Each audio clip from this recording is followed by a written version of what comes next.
Okay, before we begin, I'd like to say two things quickly. One, I'd like to apologize for the rather poor audio quality on my microphone. It's a cheap mic, and as a result, I sound like a 15-year-old with a cold, so please bear with me on that. And I will, if narration videos become a bigger thing for me, I will look into getting a better microphone.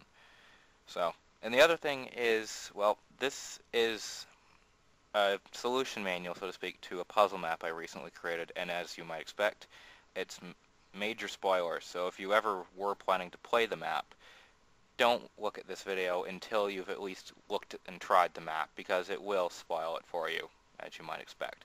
So, with that, let's get started. Hello everyone, Radical1 here, and this is the answer key, so to speak, to the puzzle map I recently made called Radical1's testing track.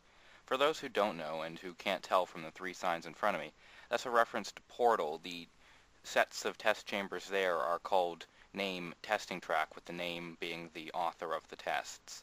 So, I'm the author of these tests, hence Radical1's testing track. So let's get to this. Welcome to the testing center. You will be given 9 logic and thinking tests. Upon completion, you will be served cake. Rules: no breaking any blocks except cracked stone bricks. No block placement unless directed to do so. No mods that affect gameplay, Optifine and such are fine. Playing peaceful, mobs will hurt you and the map. 5. If a sign instructs you to do something, then do it. Your score is measured in glowstone dust. Once you've read the rules, press this. That flips a flip-flop outside. That allows this door to open. First, let's get a couple of pickaxes. And those cracked stone bricks are what have the score behind them. I'm going to turn off too many items. Just closes the door. So the first room is just a tutorial, and between every room there's one of these rooms. To one side, in this case the left, it alternates here and there, is the option to set your spawn point as a checkpoint by sleeping in the bed. Of course, you can only do that at night. And a little pool of lava if you want to jump in and move back to the last checkpoint. I don't know why you'd want to, but I give you the option to do so. And here's a chest to put your stuff in while you do that. Anyways, let's go on to the tutorial. Nothing actually in this tutorial room, like no circuitry, no test. It's just explaining diamond ore marks the exit, and obviously that's the goal. And there is a small amount of point, however. A small amount of points. Now I'm going to miss a lot of these because I've forgotten where I've put most of these. Doesn't really matter.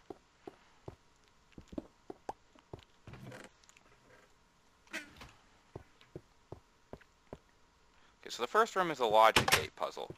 And basically it looks like the entrance is open, but as soon as you get in the room, pistons open, sand falls from the ceiling and blocks your exit, and you're not allowed to dig that sand out. So, as I say, it won't be that easy. The button will work when the torch on the wall at left is on, and the torch it's referring to is that one on the wall up there, and there's a sign there saying this is the indicator torch. It's hooked up to a delay to prevent people from just flipping switches randomly. As you can see, there's one repeater here and there's like 4 more outside. So basically it's just a series of logic gates. We've got an AND gate here, an XOR gate here, and these are not actually logic gates. These are just ways the torches are interfering with each other, same with this. Or the gates are interfering with each other, I should say. And the simplest solution to this puzzle is the first 3 levers. Give it a second and the torch comes on. The trick Seth Bling uses, there's half steps under the lava there, and when the sand falls into it, it breaks into an item and burns in the lava. Okay, Sidetracked is our second room. As the name might suggest, it's a minecart puzzle.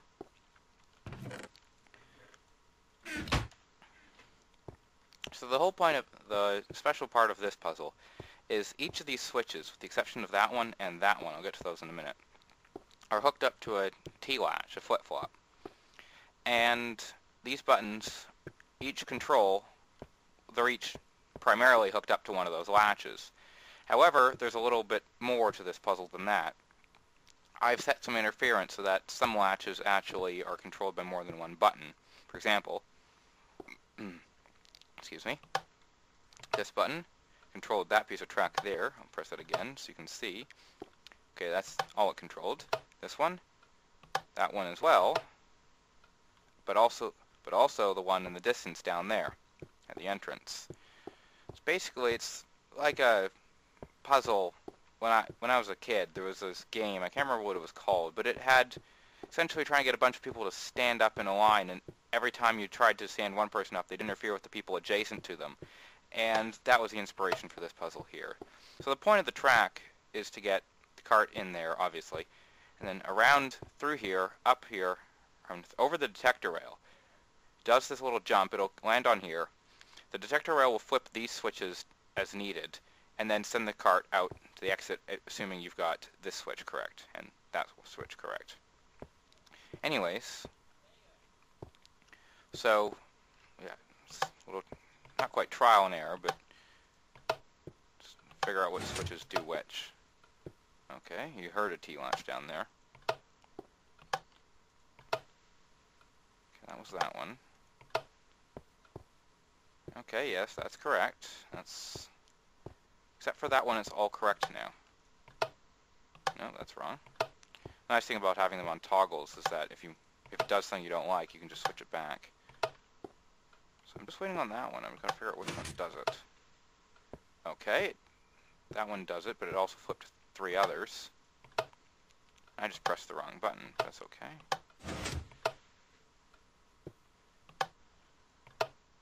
There we go. Double check. And yes. And for those who might argue that it's not fair that you have to know the detector rail controls that switch there, I do say in the sign here, the buttons are not changing that switch. What does? And you have to figure out, well, you have to guess, and you've got enough minecarts to waste on that. And that other switch down there doesn't have anything controlling it. You can't control that one.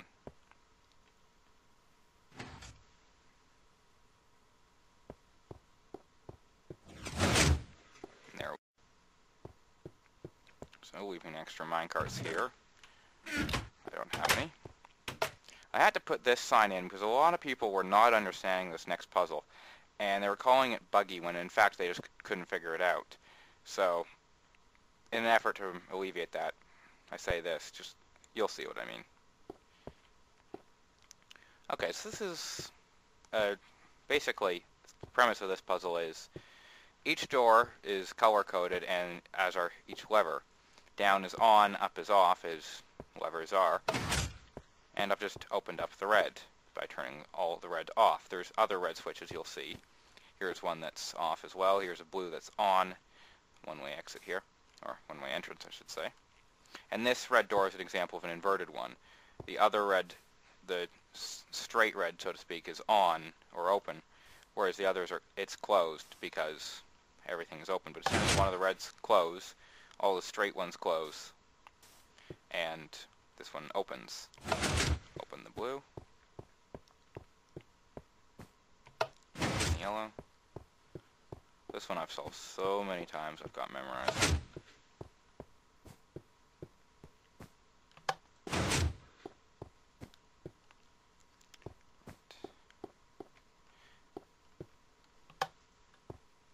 I'm skipping a lot of the stone bricks, the correct stone bricks, I know. That's not really the point of this solution map anyway, solution manual anyway. It's just so people can check with the solutions if need be, if they can't solve it, so they don't have to, dig through the walls. And there we go, this puzzle. And those other pistons you heard, just forcing other doors open when the black opens up, just to make sure you can't trap yourself in that room there. Okay, repeat after me. This is one of the harder puzzles. Not so much harder to figure out, but harder for someone like me who's really crap at, jumping, running kind of puzzles. This is still mostly a thinking puzzle, but I did everything I could to make the entire map like that. But okay, so the whole point of this, let's dump my stuff in here.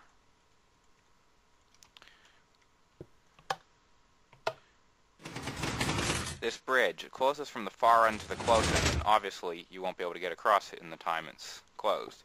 So the puzzle is, well, get it in more favorable order. Now the obvious answer is to start at your end and go to the other end, but there actually aren't enough repeaters to do that. And, well, that's the puzzle. Try to figure out the most efficient use of repeaters you do have, and there are multiple solutions to this, but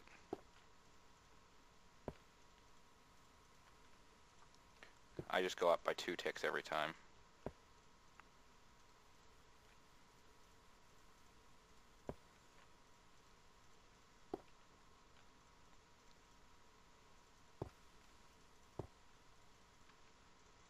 And I've run out of repeaters, but let's just add that one to the max as well. See how this works.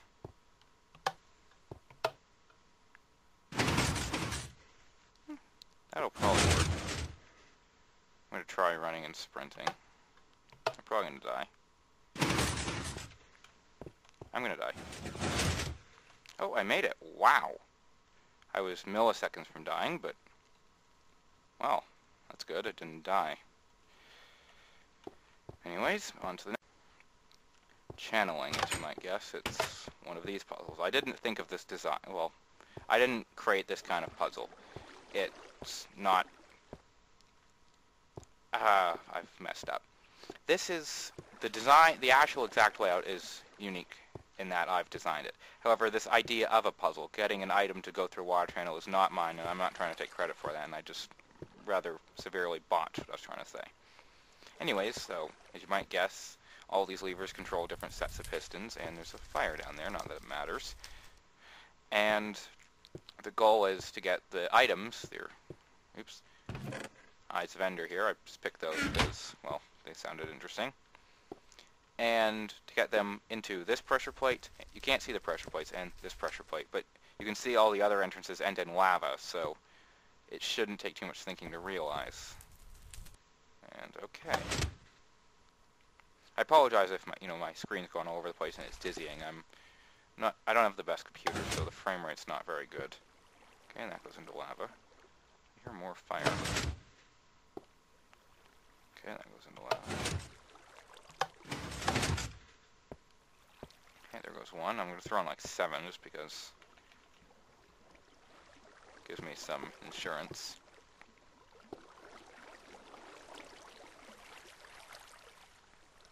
Where are they? Oh, there they are.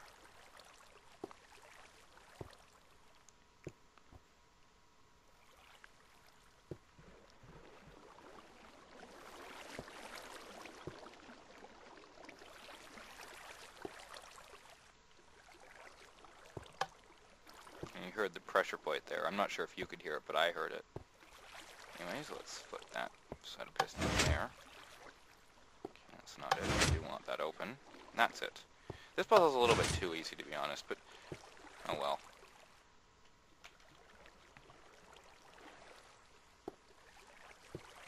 I guess after the last one, it might be a bit of a welcome change, and the next one's a little harder, and the one after that's probably the hardest one in the entire map. So, I'll let you see that for yourselves.